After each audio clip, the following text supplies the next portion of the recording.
आपके शब्दों में हम जानना चाहेंगे कि सहारनपुर का संक्षिप्त इतिहास, यहाँ की संस्कृति और सहारनपुर की जो भूमिका अभी तक रही है राष्ट्र के विकास में। और सहारनपुर का जो प्राचीन नाम था वो था शिवारण्यपुर। शिवारण्यपुर, ये शिवारण्यपुर से जैसा कि आशय होता है, ये शिव जी का अरण्य था और हरिद्वार शिव की नगरी थी। जस्सा सिंह अहलूवालिया, उन्होंने सहारनपुर पे कई बार अटैक किया और अटैक करके जो यहाँ पर औरंगजेब के लोग थे उनको कई बार हराया है।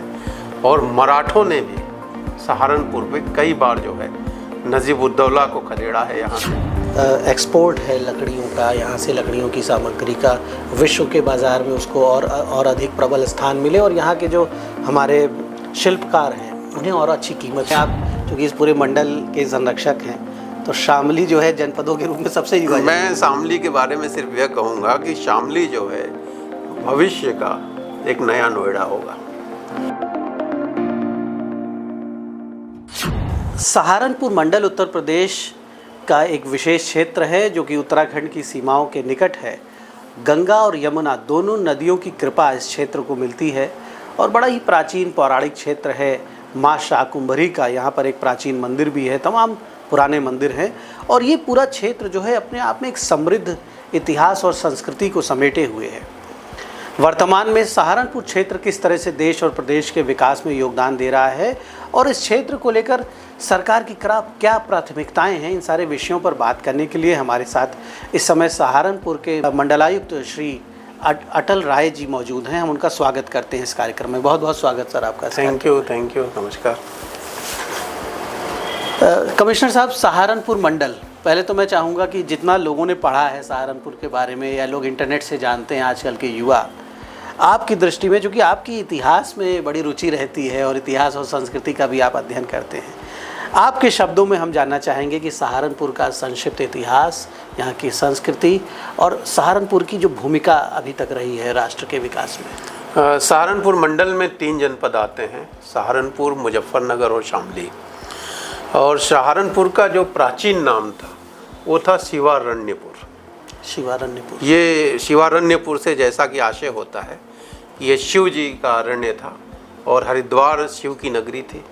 कनखल, आप जानते हैं कि वहाँ दक्ष प्रजापति का यज्ञ हुआ था और शिव जी के गणों ने उसका विध्वंस किया था। तो ये शिव जी की भी तपस्थली रही है, शिव से जुड़ा हुआ यह स्थल था। और कालांतर में जब इतिहास का चक्र घूमता रहा तो समय समय पे भी जो भी शासक दिल्ली में रहे उनका सहारनपुर पर भी नियंत्रण रहा।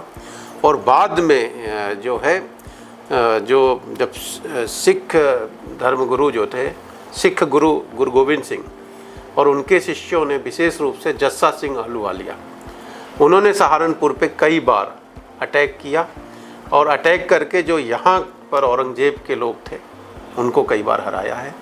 और मराठों ने भी सहारनपुर पे कई बार जो है नजीब-उद-दौला को खदेड़ा है यहाँ से।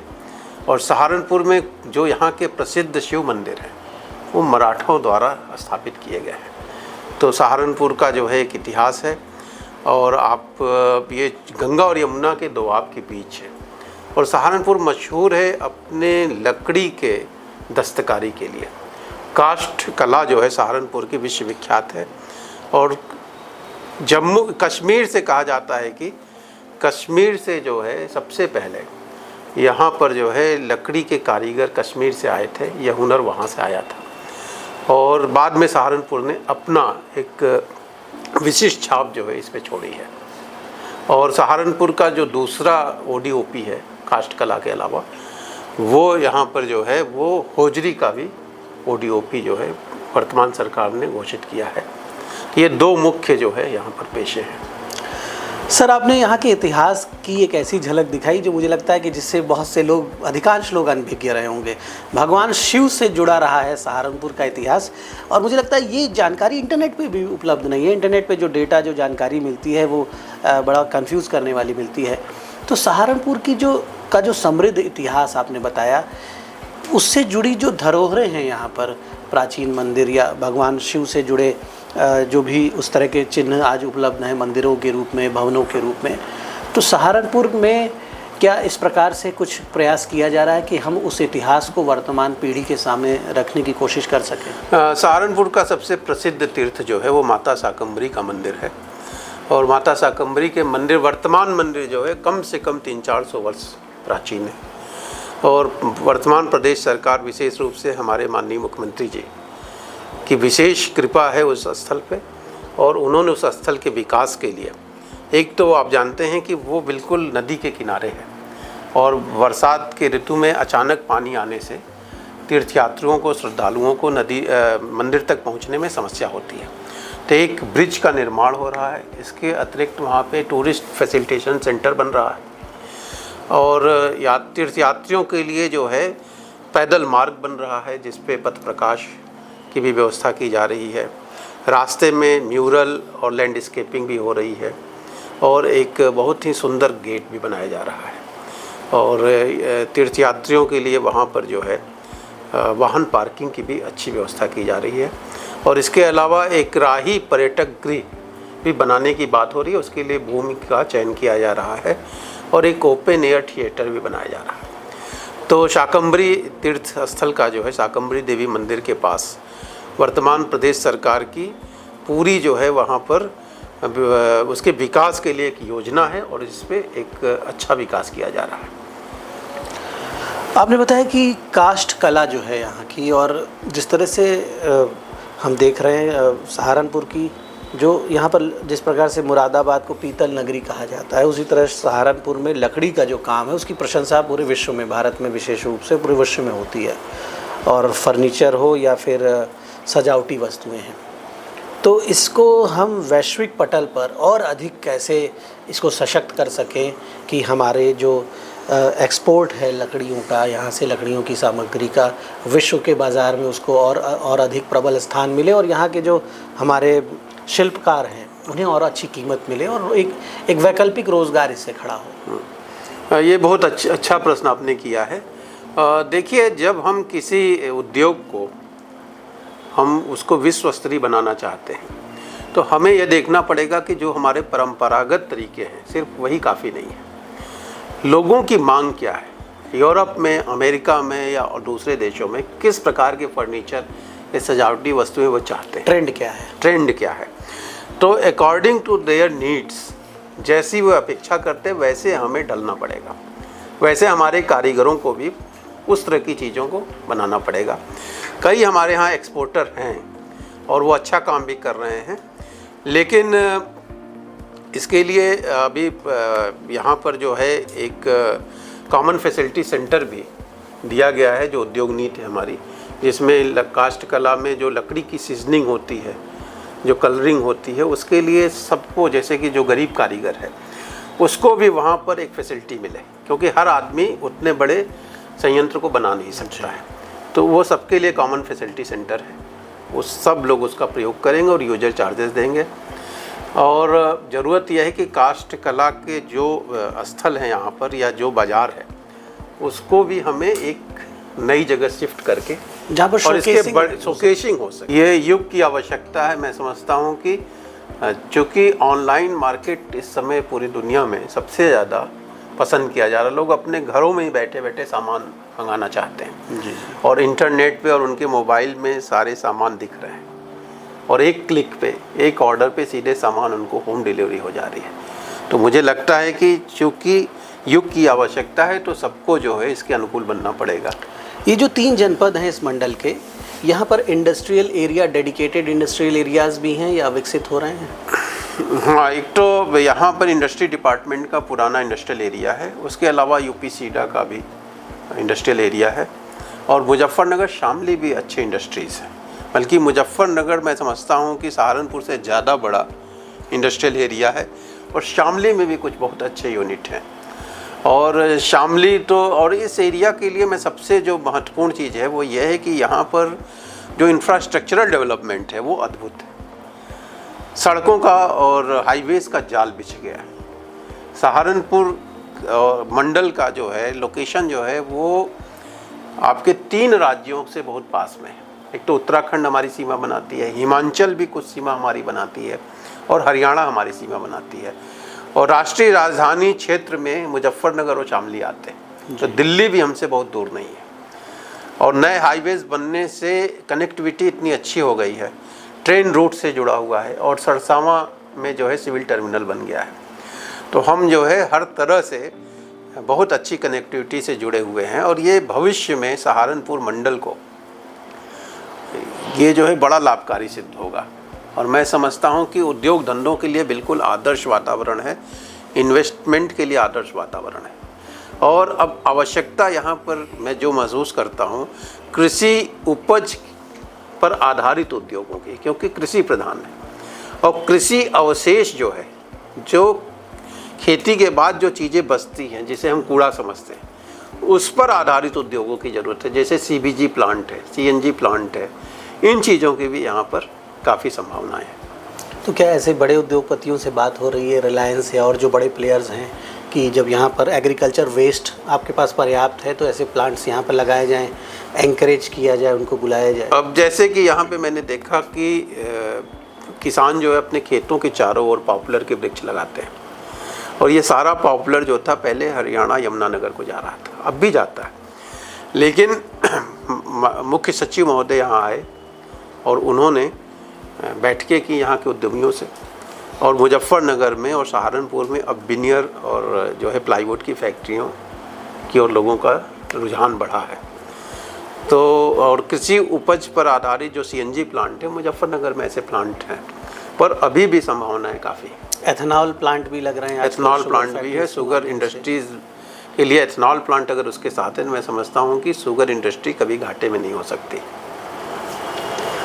मैं एक चीज़ और कहना चाहता हूँ, जैसे कि शाकंभरी तीर्थ की मैंने बात की, उसी तरह से मुजफ्फरनगर में शुक तीर्थ है जी, यहाँ पर भागवत कथा का आविर्भाव सुखदेव जी महाराज ने किया था। राजा परीक्षित को उन्होंने भागवत कथा पहली बार सुनाई थी, और उस तीर्थ का भी जो है उसका भी विकास हमारी प्रदेश सरकार कर रही है। माननीय मुख्यमंत्री जी की वहाँ पर जो भी विशेष दृष्टि है, और वहाँ पर भी सड़कों का विस्तारीकरण किया जा रहा है, तीर्थयात्रियों के लिए पटरियाँ बनाई जा रही हैं। वहाँ जो है एक सोनाली नदी है, उस जो गंगा जी की एक ट्रिब्यूटरी है, गंगा जी का ही पानी उसमें आता है, और उस नदी में काफ़ी गंदगी थी, जिसको हम लोगों ने जन सहयोग से जनप्रतिनिधियों को भी आमंत्रित किया। स्कूल कॉलेज के बच्चे आए, NCC NSS के बच्चे आए, अधिकारी गण गए, और काफ़ी बड़ी संख्या में जा कर के श्रमदान करके उसको इस समय ऐसा कर दिया गया कि लोग भारी संख्या में वहाँ पे स्नान करते हैं। तो उन घाटों का भी जो जीर्णोद्धार हो रहा है, वहाँ टूरिस्ट फैसिलिटेशन सेंटर बन रहा है, और कई तरह के विकास के कार्य किए जा रहे हैं। तो एक जनपद है आपका शामली, जो कि मुझे लगता है सबसे युवा जनपद है इस क्षेत्र का, नया जनपद। शामली की क्या स्थिति है, और एक मंडलायुक्त के रूप में आप चूँकि इस पूरे मंडल के संरक्षक हैं, तो शामली जो है जनपदों के रूप में सबसे युवा। मैं शामली के बारे में सिर्फ यह कहूँगा कि शामली जो है भविष्य का एक नया नोएडा होगा, क्योंकि वो सड़कों इतनी ज़्यादा वहाँ पे हाईवेज से वो कनेक्टेड हो गया है, और नया युवा जनपद है, इतनी संभावनाएं हैं वहाँ, और दिल्ली से बहुत करीब है। जब नए नए हाईवे जो बने हैं, वो शामली और दिल्ली में दूरी बिल्कुल ख़त्म हो गई है। तो शामली का भविष्य तो बहुत ही अच्छा मुझे दिख रहा है, और शामली जो है एक नया नोएडा बन करके कुछ दिन में दिखेगा। अच्छा, लॉ एंड ऑर्डर फ्रंट जो है इस पूरे क्षेत्र का, थोड़ा सा सांप्रदायिक तनाव की खबरें भी बीच बीच में इस क्षेत्र से आती रहती हैं। पश्चिमी यूपी वैसे भी संवेदनशील माना जाता है, तो मंडलायुक्त के रूप में आप यहाँ पर एक अनुशासन का वातावरण बना रहे, लोग अपने कामकाज में प्रोग्रेसिव एक्टिविटीज़ में लोग लगे रहें, इसके लिए किस प्रकार से आप पुलिस के वरिष्ठ अधिकारियों के साथ तालमेल बना के काम कर रहे हैं? यहाँ मिश्रित जनसंख्या है, और हिंदू मुस्लिम सिख सभी लोग यहाँ रहते हैं, और संवेदनशीलता भी है, इसमें दो राय नहीं। लेकिन आपने देखा होगा कि अभी जो कांवड़ का पर्व संपन्न हुआ है, कोई भी ऐसा अप्रिय घटना नहीं हुई है। तो यहाँ पे बहुत ही सतर्कता और सजगता के साथ हमारी जो पुलिस है, जो हमारी मजिस्ट्रेसी है, वो बहुत अच्छा काम करती है, और समय समय पर प्रदेश सरकार जो निर्देश देती है या हम लोग जो निर्देश देते हैं, उसको हम लोग की कोशिश होती है कि अक्षरशः उसका पालन जो है फील्ड में कराया जाए, और टेक्नोलॉजी का भी प्रयोग किया जाए। अब की कांवड़ यात्रा में हम लोगों ने टेक्नोलॉजी का काफ़ी प्रयोग किया। ड्रोन कैमरों से जो है वॉच किया गया, सीसी कैमरों को काफ़ी उपयोग किया गया। इसके अलावा जो है एक हमारे जो नगर निगम सहारनपुर है, स्मार्ट सिटी के अंतर्गत आता है, इसमें कंट्रोल रूम है जो AI इनेबल्ड है, उस कंट्रोल रूम का काफ़ी हम लोगों ने प्रयोग किया।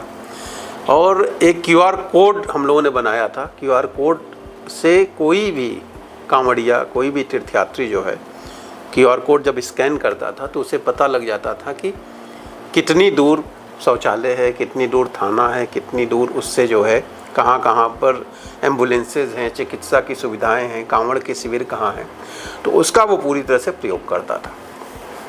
तो कानून व्यवस्था के लिए जो है टेक्नोलॉजी का प्रयोग करना, आम जनता के बीच न्याय देना, पक्षपात न करना, और इसके अतिरिक्त जो है सतर्कता और सजगता के साथ अपनी ड्यूटी का निर्वहन करना, और जो बदमाश हैं, जो माफिया हैं, जो गुंडे हैं, उन पे सख्त कार्रवाई करना। मेरे समझ से यही कानून व्यवस्था को ठीक करने के सूत्र हैं। अच्छा कमिश्नर साहब, डेली रूटीन क्या रहता है? चूँकि मंडलायुक्त का जो पद है वो बहुत सारे दायित्व हैं उसमें, और एक बड़ा प्रशासनिक अनुभव भी है आपका, तो आप अपना 100% देने की कोशिश करते हैं। तो डेली रूटीन मैं 10 से 12 जो है वो अपने ऑफिस में बैठता हूँ पब्लिक को सुनने के लिए, और मेरे 2 दिन जो है कोर्ट डे होते हैं, तो 12 बजे मैं कोर्ट में बैठ जाता हूँ उन 2 दिनों में, सोमवार को और बृहस्पतिवार को। और जिस दिन कोर्ट डे नहीं होता है मैं 2 बजे तक अपने ऑफिस में बैठ कर के पब्लिक को सुनता हूँ, और जो महत्वपूर्ण फाइलें होती हैं वो तो उसी समय करते रहता हूँ। अदरवाइज़ 2 बजे के बाद जो है दूसरे प्रहर में हम लोग मीटिंग ज़्यादा रखते हैं और महत्वपूर्ण फाइलों का निस्तारण। पर्सनल हॉबीज़ क्या हैं आपकी? पर्सनल हॉबीज़ में सुबह जो है अपने लिए थोड़ा सा वक्त दे पाता हूँ, 1-1.5 घंटा। मैं लॉन टेनिस खेलता हूँ या मॉर्निंग वॉक कर लेता हूँ, कभी कभी योगा भी करने की कोशिश करता हूँ। तमाम जनपदों में आप सेवाएं देते हुए आ रहे हैं, मिल जाते हैं खेलने वाले साथ में? मिल जाते हैं, हर जगह खिलाड़ी होते हैं। जी। और वो लोग जब जान जाते हैं कि कोई अधिकारी खेलता है तो वो लोग आते हैं, खुशी आते हैं। आपकी रुचि साहित्य के प्रति भी मैंने देखी है। जी। साहित्य से बड़ा अनुराग है आपको, और आप जहाँ भी जाते हैं उस क्षेत्र का पूरा एक हॉलिस्टिक स्टडी करते हैं। सहारनपुर के बारे में आपने जितना बता दिया उतना बहुत कम लोग, शायद यहाँ के जो मूल निवासी हैं उनको भी शायद उतना ना पता हो। तो स्टडीज़ को लेकर क्या रहता है? हिस्ट्री में आपकी जो रुचि है, अध्यात्म में आपकी रुचि है, ये जो मन है अंदर है कि इसको कैसे संतुष्ट करते हैं? इसके लिए समय तो कम मिलता है, पर मेरी कोशिश होती है कि जो अवकाश का दिन है, जैसे रविवार है, तो उस दिन जो है मैं कुछ किताबें ज़रूर पढ़ना चाहता हूँ। और पहले तो बहुत पहले मैं एक किताब पकड़ता था तो पूरा पढ़ डालता था। अब मैं उसको कुछ पन्ने पढ़ता हूँ, फिर बाद में रख देता हूँ, बाद में पढ़ता रहता हूँ। और सहारनपुर में भी मैंने देखा है कि साहित्यिक अभिरुचि के काफ़ी लोग हैं। और मैं जब इतिहास की बात कर रहा था, सहारनपुर स्वतंत्रता संग्राम से भी जुड़ा हुआ स्थल रहा है। यहाँ पर एक तो 1857 का जब प्रथम स्वतंत्रता संग्राम हुआ था, तो मुझे लोग ले गए थे लोहा मंडी में, और लोहा मंडी एक स्थल है जहाँ पे पहले कोतवाली होती थी, और वहाँ पर एक वृक्ष में तमाम स्वतंत्रता संग्राम सेनानियों को अंग्रेज़ों ने फांसी दे दी थी। आज वो एक स्मारक बना हुआ है, और हम लोगों ने जाके वहाँ अपनी श्रद्धांजलि अर्पित की। और बाद में जब हमारी जो है 20वीं सदी में जो स्वतंत्रता संग्राम हुआ, तो सरदार भगत सिंह भी सहारनपुर आए हुए थे। और एक स्थल है यहाँ पर फुलवारी आश्रम, वहाँ पे कहा जाता है कि सरदार भगत सिंह 3-4 दिन गुप्त रूप से वहाँ रुके थे, और क्रांतिकारी गतिविधियाँ में उनके काफ़ी सहयोगी यहाँ पर थे, और राम प्रसाद बिस्मिल भी यहाँ पर आए थे। तो स्वतंत्रता संग्राम से भी ये जुड़ा हुआ स्थल है। और इसके अतिरिक्त मैंने देखा है कि यहाँ के लोगों में एक बहुत अच्छी चीज़ जो मैंने देखा है कि कोई भी जो सामाजिक कार्य है, जो सार्वजनिक कार्य है, उसमें लोग बढ़ चढ़ करके हिस्सा लेते हैं। कांवड़ का शिविर लगाना है तो होड़ रहती है कि कौन अच्छा शिविर लगाएगा। कोई भी अच्छा कार्यक्रम अगर दीजिए तो पब्लिक उसको हाथों हाथ लेती है। ये सहारनपुर मंडल की और यहाँ की जनता की विशेषता है, और मैं समझता हूँ कि ये सबसे बड़ी शक्ति है। हम किसी भी पॉजिटिव कार्य को अगर यहाँ पे चलाएंगे तो लोग उसको स्वीकार करेंगे। तो जनता की शक्ति सबसे बड़ी शक्ति है। इसके साथ ही इस वार्ता को विराम देंगे। कमिश्नर साहब श्री अटल राय जी और सहारनपुर मंडल का प्रशासनिक नेतृत्व कर रहे हैं। बड़ी अच्छी जानकारियाँ इस पूरे क्षेत्र के बारे में आपसे मिली हमको, और हमारी शुभकामनाएं भी हैं कि आपके नेतृत्व में ये मंडल विकास की उस गति को प्राप्त करे जिसके लिए आप सब प्रयासरत हैं। सहारनपुर के लोग चूँकि एनसीआर के भी निकट हैं, उत्तराखंड के भी निकट हैं, और ये पूरा क्षेत्र जैसा कि कमिश्नर साहब ने बताया कि रोड नेटवर्क से बहुत अच्छी तरह से कनेक्टेड है। तो यहाँ पर विकास की असीम संभावनाएं हैं और ये क्षेत्र विकसित हो, यहाँ के युवा आत्मनिर्भर बने और एक मजबूत उत्तर प्रदेश, मजबूत देश के निर्माण में अपना योगदान दें। इस प्रकार की शुभकामनाओं के साथ हम इस वार्ता को यहीं पर समाप्त करते हैं। धन्यवाद।